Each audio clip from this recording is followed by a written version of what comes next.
वन्देऽहं श्रीगुरु श्रीयुतपदकमलं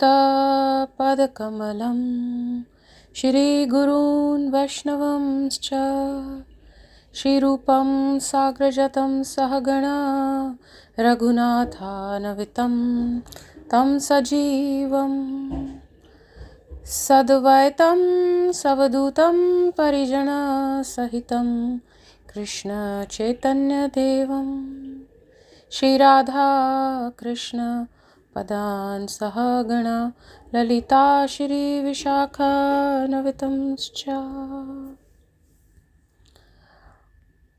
अज्ञानातिमिरन्दस्य ज्ञानञ्जनशलाखया चक्षुरुन्मिलितं येन तस्मै श्रीगुरुवे नमः। नमो विष्णुपदाय राधिकाय प्रियात्मने श्रीमद्भक्तिवेदान्त नारायणायति नामिने। नमो विष्णुपदाय कृष्णपृष्ठाय भूतले श्रीमती भक्तिवेदान्ता स्वामिनिति नामिने। नित्यानंद नमस्तुभ्यं प्रेमानंदा प्रदायने कलौ कलशानाशाय जानवे पता नमः। श्री चैतन्य मनोभीष्टं स्थापितं येन भूतले स्वयं रूपा कदा मायां ददाति स्वपदान्तिकं। हे कृष्ण करुणा सिंधु दीनबंधु जगतपते गोपिशा गोपिका कांत राधा कांत नमस्तुते। तप्त कंचन गौरंगी राधे वृंदावनेश्वरी वृषभानुसुते देवी प्रणमामि हरिप्रिये। सर्वप्रथम मैं अपने दीक्षा गुरु नित्य लीला ओम प्रविष्टा परिकचार्य स्तोत्र श्रीमद् भक्ति वेदांता शिला नारायण गोस्वामी पाद जी के चरण कमलों में अनंत कोटि दंडवत प्रणाम अर्पण करती हूँ। तत्पश्चात अपने शिक्षा गुरु नित्य लीला प्रविष्टा ओम विष्णुपाद परमहंसा परिकचार्य स्तोत्र श्रीमद् भक्ति वेदांता स्वामी प्रभुपाद जी के चरण कमलों में अनंत कोटि दंडवत प्रणाम अर्पण करती हूँ।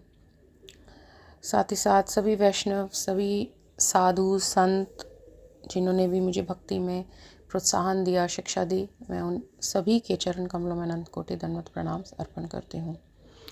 और साथ ही साथ आप सभी को यथा योग्य प्रणाम।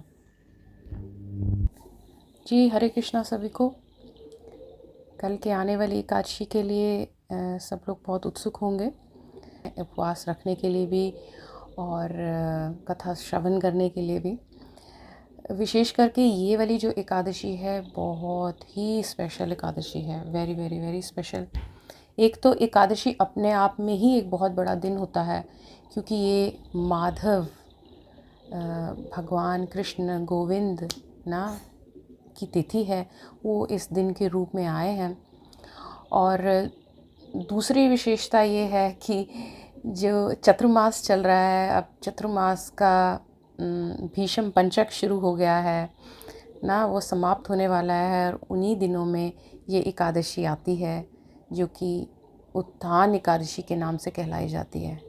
इसकी बहुत ही विशेषता है, क्योंकि हमने सबने पहले भी श्रवण किया है कि कैसे जो भगवान विष्णु है वे ना योग निद्रा में जाते हैं शयन एकादशी पे जब चतुर्मास प्रारंभ होता है।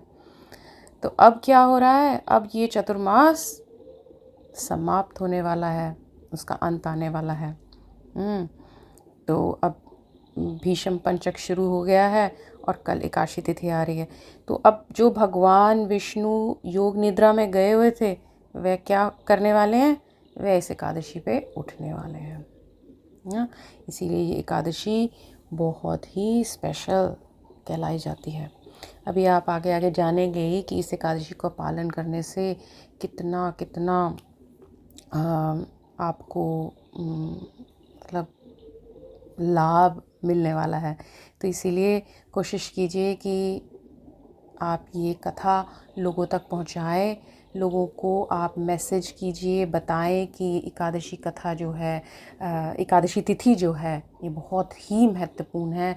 अगर वे चाहते हैं भगवान के धाम जाना वापस, अगर वे चाहते हैं कि उनके पुराने विभिन्न प्रकार के जो पाप हैं, संचित कर्म हैं, प्रारब्ध हैं, वो समाप्त हो जाएं, तो वे अवश्य ही एकादशी व्रत का पालन करें, और ख़ासकर इस एकादशी का, है ना। आप सबने तुकाराम महाराज जो हैं, बहुत ही बड़े संत हुए हैं महाराष्ट्र के, उनका नाम सुना होगा। तो वे स्वयं कहते हैं कि जो कोई भी एकादशी तिथि का पालन करता है वो स्वयं भगवान के धाम को प्राप्त करता है, और जो कोई इस तिथि को पसंद नहीं करता है और इस तिथि का पालन नहीं करता है, वो किसको प्राप्त करता है ना? नरक को, स्वयं कह रहे हैं।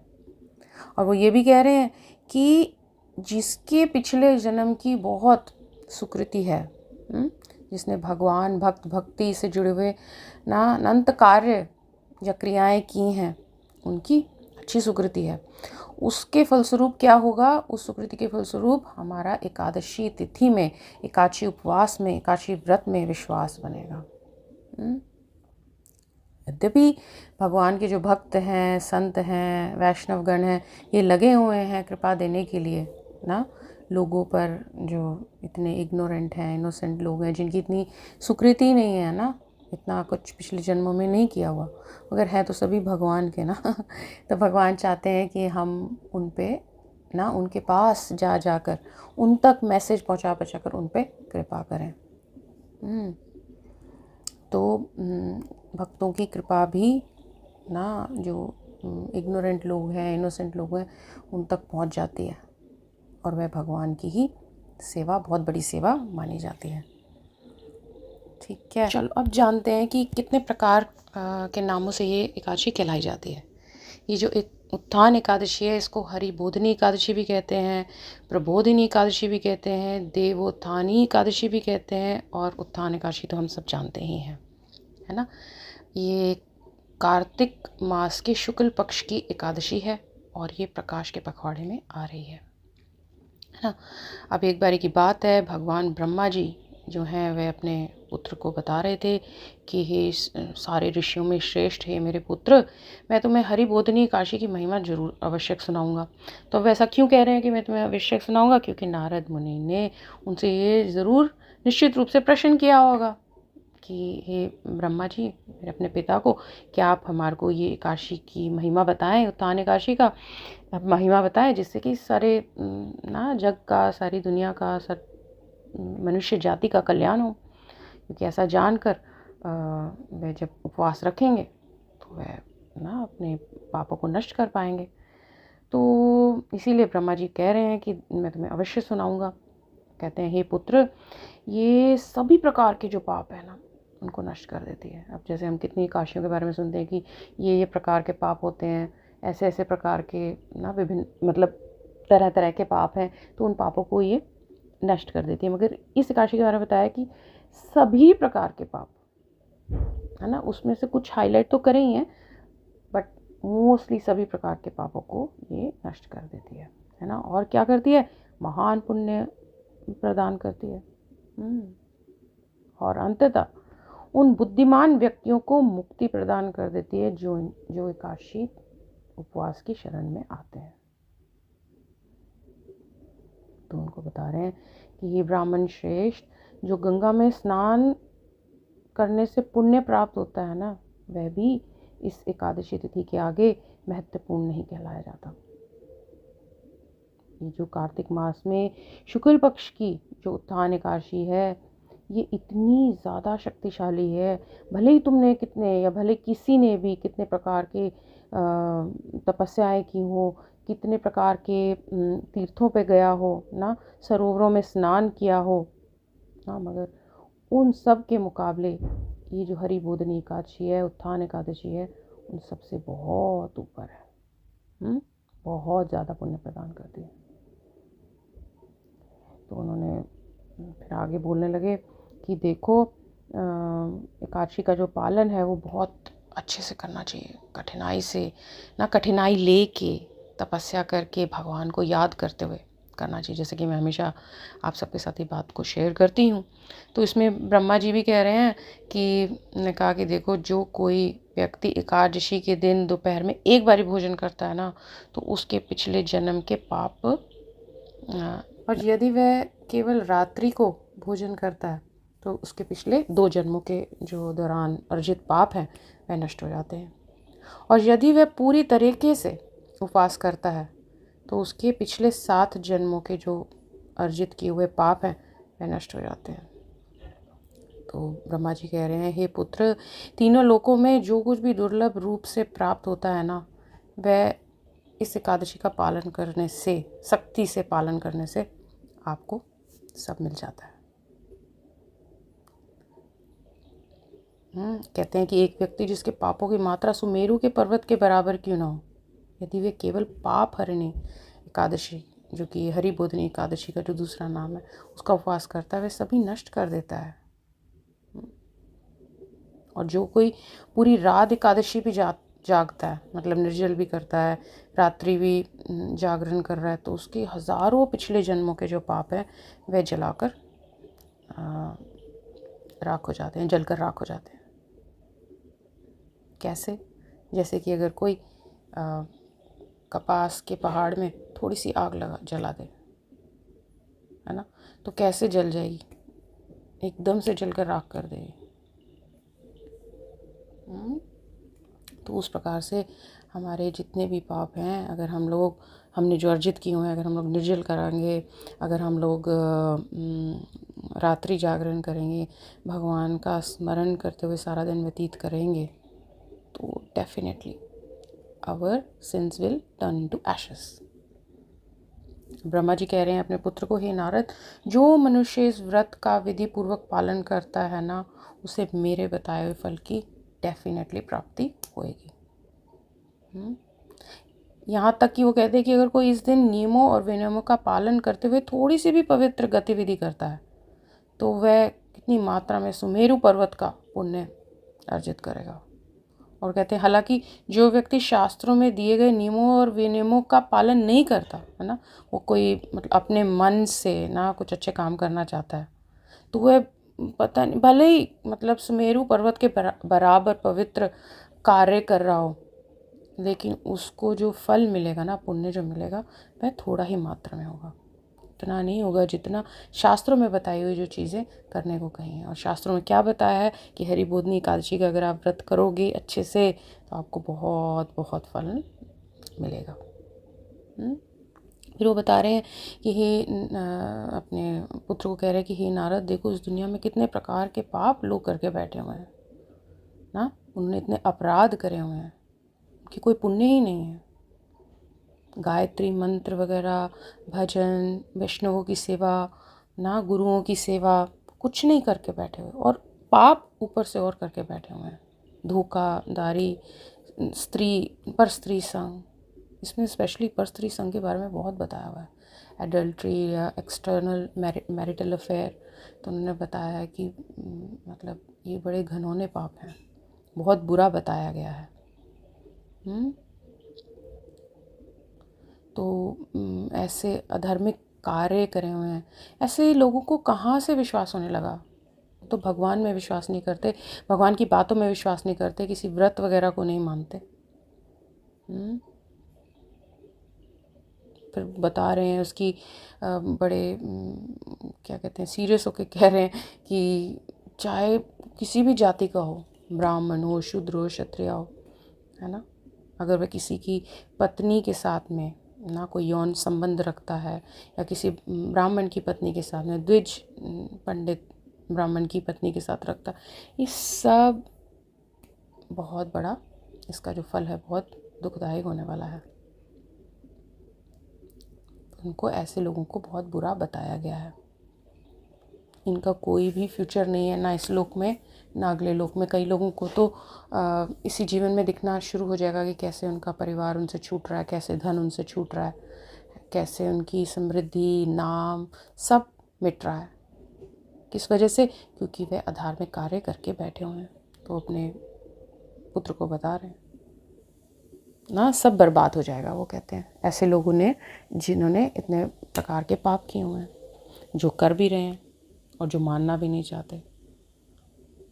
अपनी संपत्ति को, अपने बच्चे को बहुत एफर्टलेसली वो कहते हैं कि वो खो देंगे। तो वो बता रहे हैं कि मतलब दुष्टों की मतलब जो संगति है, वो गलत संग के बारे में बता रहे, अवहेलना कर रहे थे। ब्रह्मा जी नारद मुनि को बता रहे हैं कि जो संगत है, अच्छी संगत होनी चाहिए। लोग बहुत बुरा बुरा कार्य करके बैठे हुए हैं ना, प्रारब्ध जब आएगा तो उनको बहुत दुख उठाना पड़ेगा। तो इसीलिए अगर कोई किसी को पता चल जाए ना, अगर कि भाई, तो विश्वास दिलाना ही बहुत मुश्किल कार्य है, बड़ा कठिन कार्य है।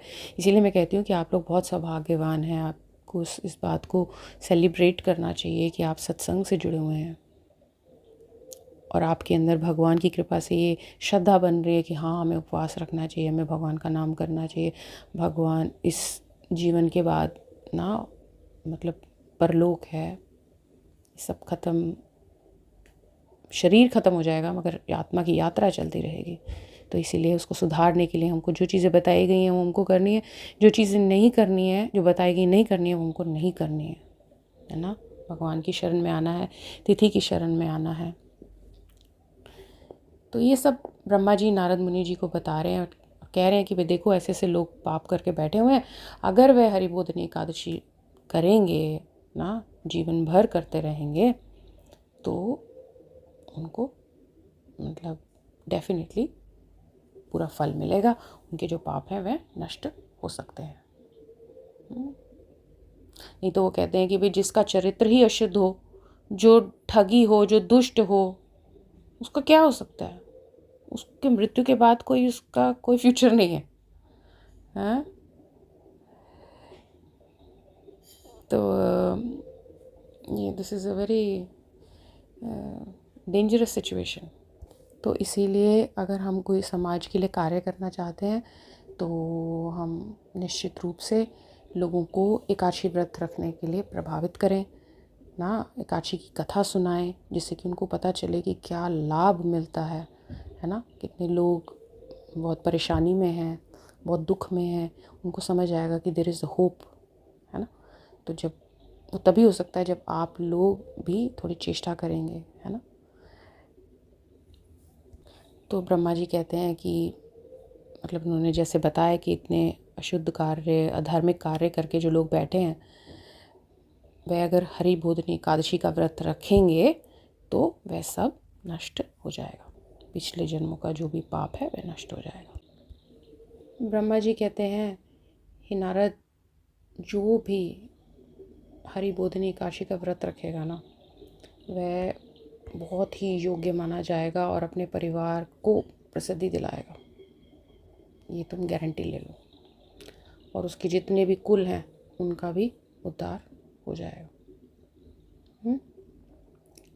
और मतलब वो ये कह रहे हैं कि ऐसा समझ लो कि जो कोई भी एकादशी का व्रत, हरि बोधिनी एकादशी का व्रत रखता है, ये समझना चाहिए कि उसके घर में तीनों लोकों के सभी तीर्थ जो है वह तुरंत निवास करने लगे हैं।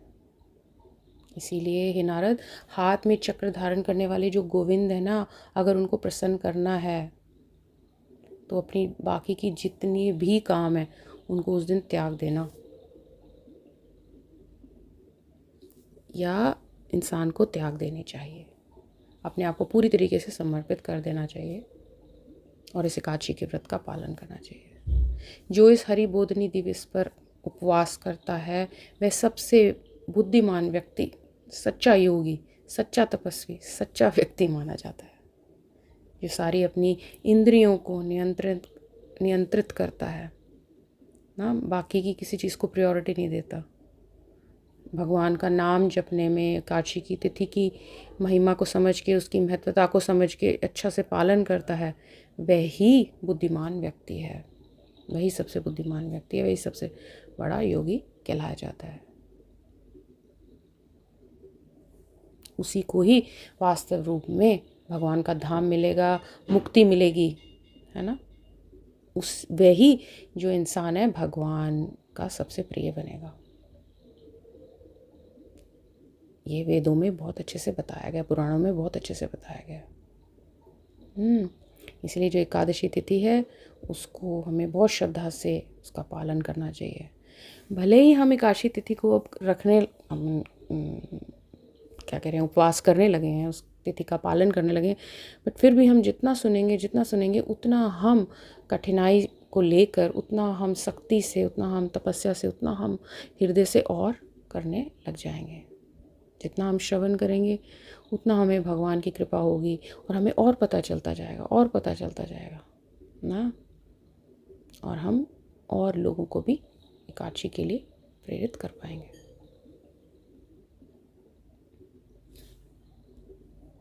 हे नारद, कहते हैं ब्रह्मा जी कि इसीलिए जो मेरा भक्त होता है ना, वह एकादशी का व्रत बहुत अच्छे से करता है, क्योंकि उसको मालूम है कि निश्चित रूप से वह दोबारा गर्भ में प्रवेश नहीं करेगा अगर वह एकादशी का व्रत करेगा।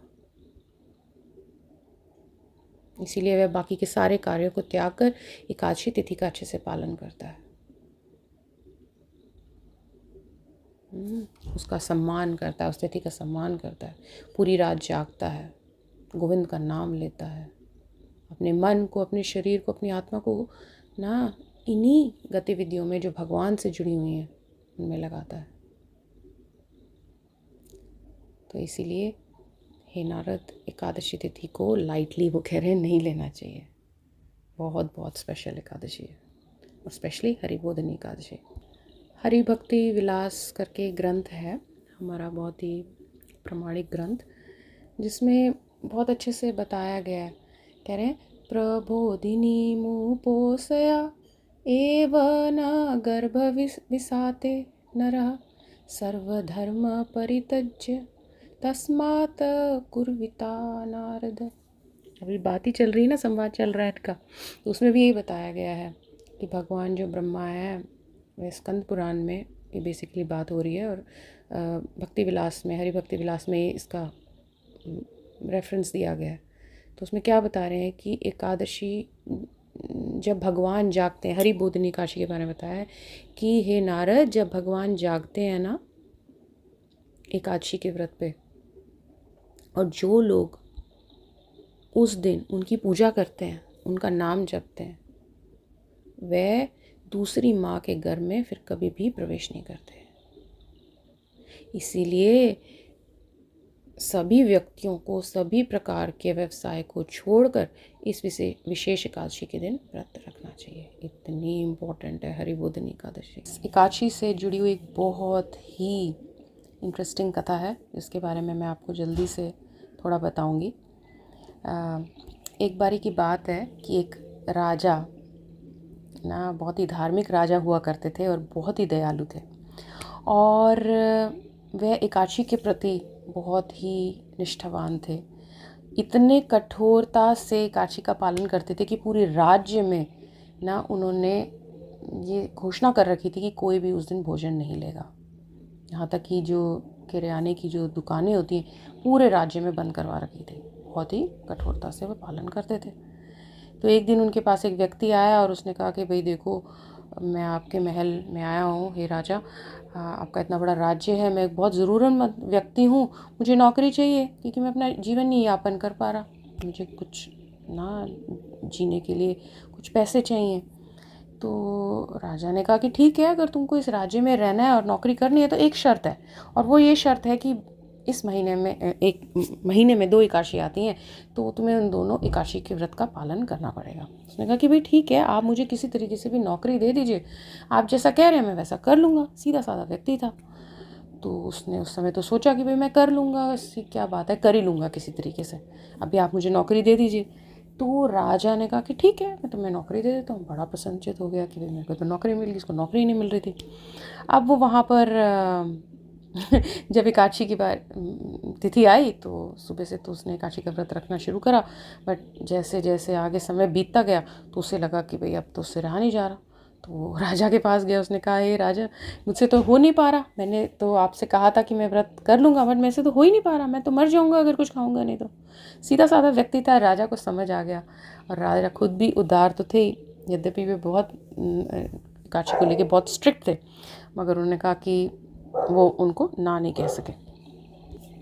तो जी हाँ, वह उनको ना नहीं कह सके और उन्होंने उनको फिर भोजन दिया, कुछ भोजन दिया, तो वो ले गया भोजन अपने घर।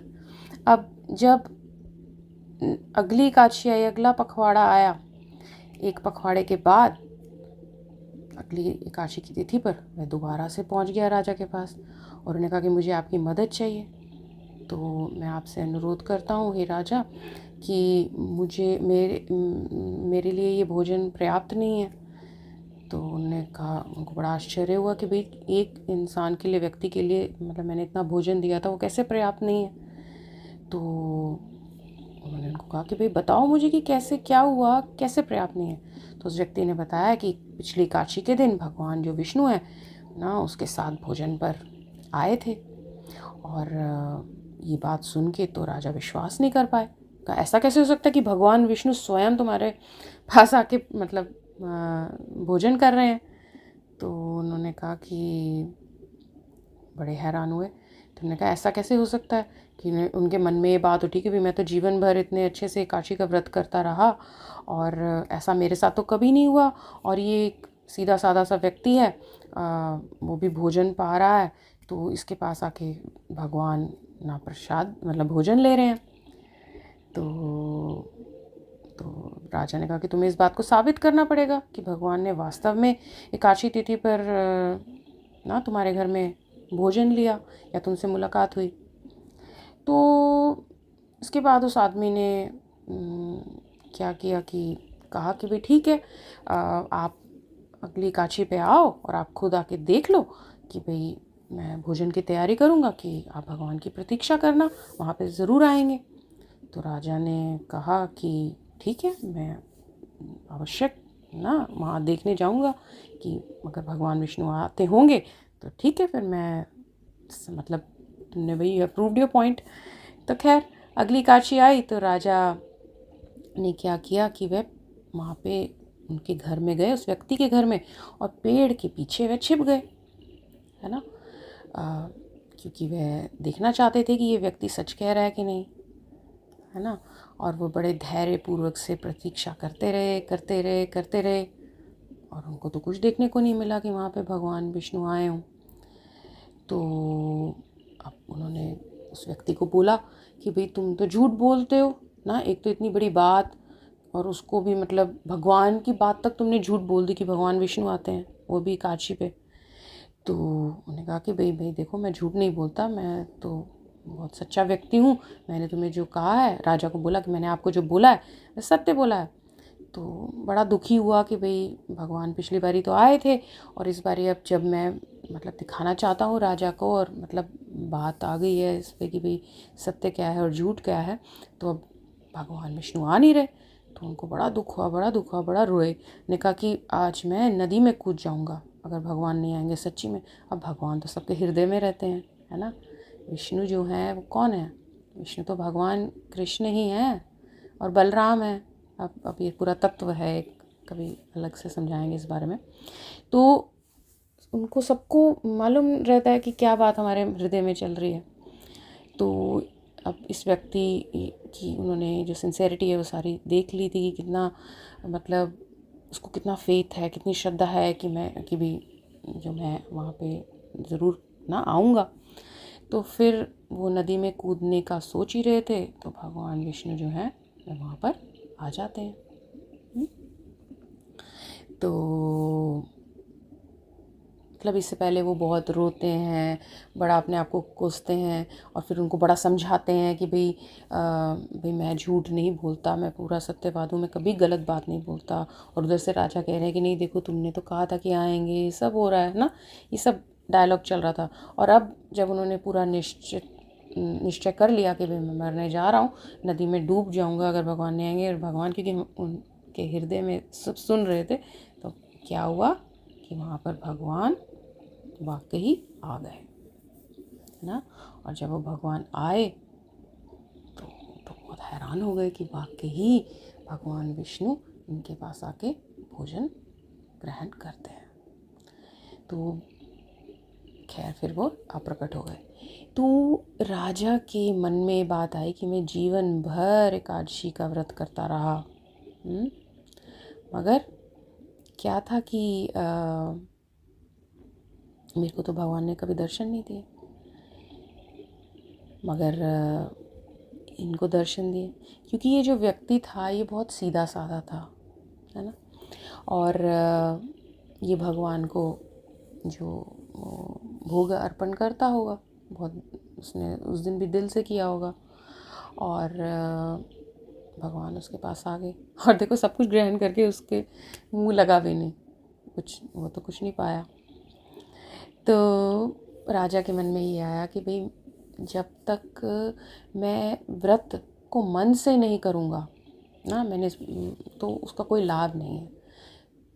तो उनके मन में ये आया कि भाई जितनी भी एकादशी उन्होंने आज तक जीवन भर करी, वह उन्होंने दिल से नहीं करी, खूब नियम को फॉलो करा, है ना, विधि विधानों को फॉलो करा, मगर अपना पूरा हृदय भगवान की याद में नहीं लगाया, दिल से नहीं किया।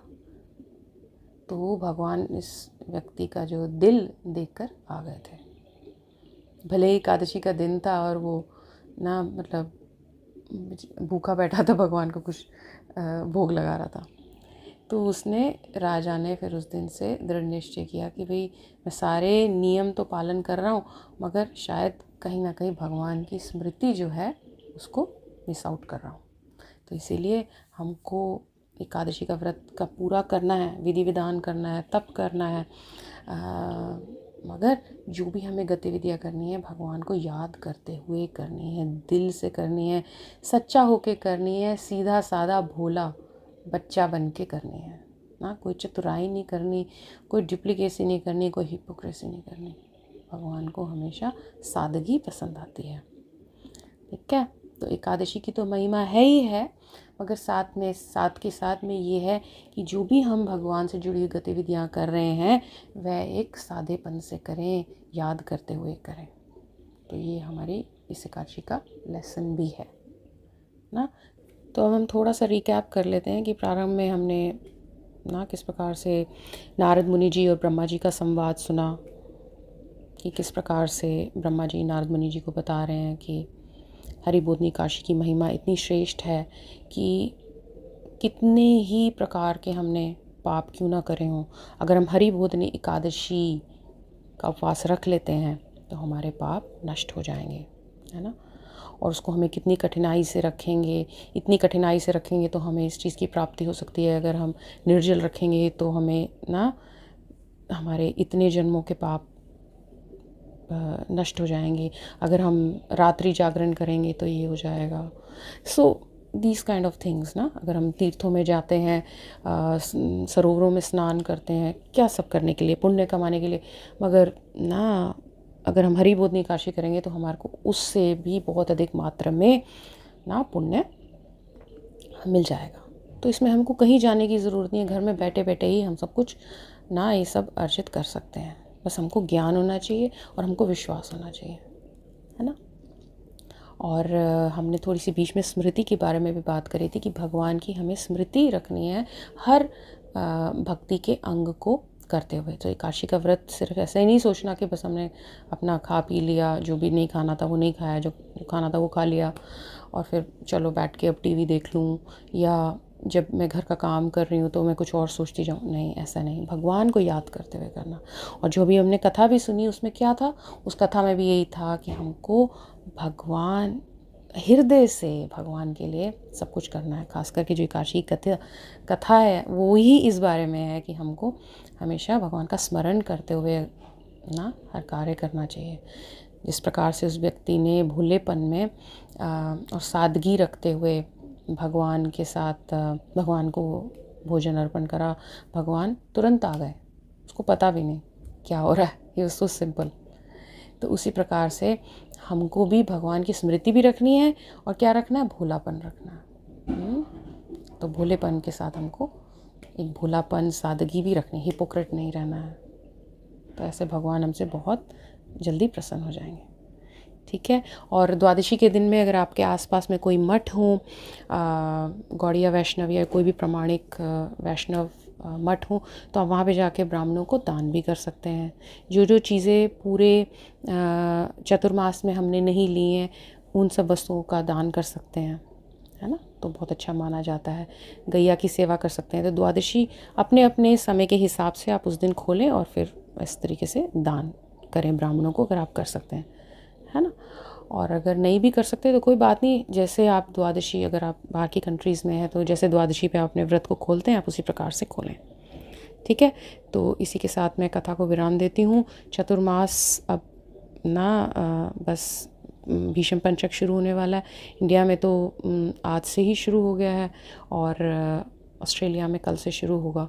तो we must make the best use of it, है ना। जो लोग नहीं कर पाए चतुर्मास, जो लोग कार्तिक नहीं कर पाए ठीक से, वो अब इन लास्ट के 5 दिनों में अच्छे से कर लें, उनको निश्चित रूप से पूरा फल मिलेगा। और एकादशी को तो बहुत ही अच्छे से कर लें, है ना। और हम बाकी लोगों तक ये एकादशी की कथा पहुँचाएँ ताकि उन लोगों का भी कल्याण हो सके, ठीक है। चलो, वाञ्छाकल्पतरुभ्यश्च कृपा सिन्धुभ्यः एव च पतितनां पावनेभ्यो वैष्णवेभ्यो नमो नमः। निताय गौर प्रेमानंदे। हरि हरि बोल। जय श्री राधे। हरे कृष्ण कृष्ण कृष्ण हरे हरे, हरे कृष्ण कृष्ण कृष्ण हरे हरे, हरे राम राम राम हरे हरे, हरे राम हरे कृष्ण कृष्ण कृष्ण हरे हरे, हरे कृष्ण कृष्ण कृष्ण हरे हरे, हरे राम राम राम हरे हरे, हरे राम